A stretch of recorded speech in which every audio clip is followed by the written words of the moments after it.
都係我相信咧，公眾咧都係好歡迎咧。其實更加多嘅知情權啦，了解保險公司咧嗰個財務狀況啊，係咪健全啊，或者財務狀況做成點？我相信呢個咧，我相信公眾係歡迎嘅。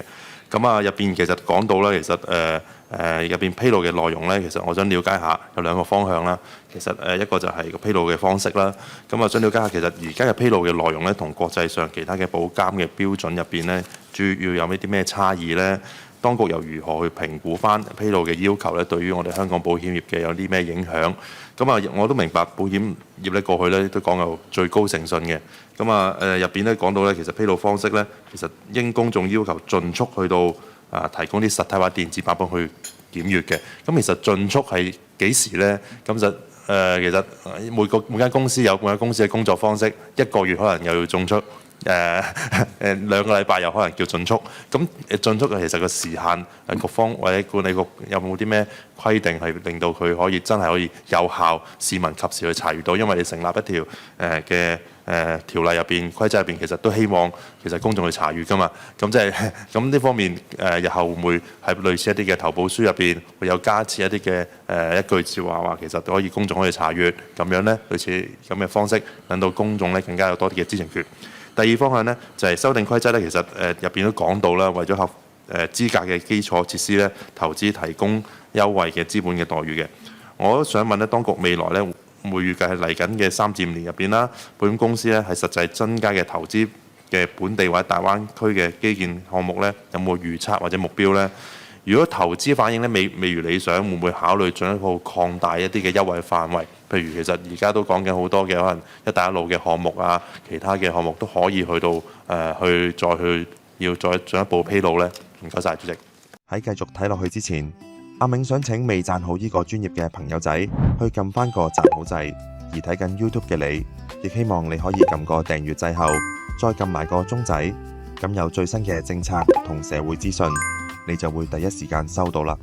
關於公眾披露啦，現時我哋建議法例裏面呢，其實就有2個部分啦。一個部分就係經審計嘅財務報表啦，第二部分呢，就係要使用保監局指明嘅格式同埋一個標準嘅披露模板呢，去作出一個披露嘅。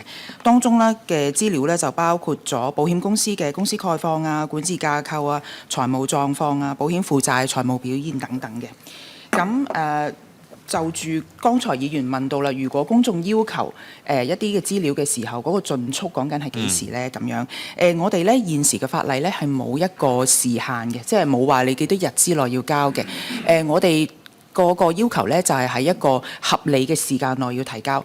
而事實上咧，因為我哋唔知道嗰個公眾要求嘅資料多與少，咁所以可能我哋限制一個時間咧，亦都未必最合適。咁所以現階段咧，我哋淨係要求如果保險公司收到相關嘅要求嘅時候呢，就要喺個合理嘅時間裏面呢，向公眾提供相關嘅資料。呢個係第一個問題啦。第二個問題呢，關於基礎設施嗰度啦。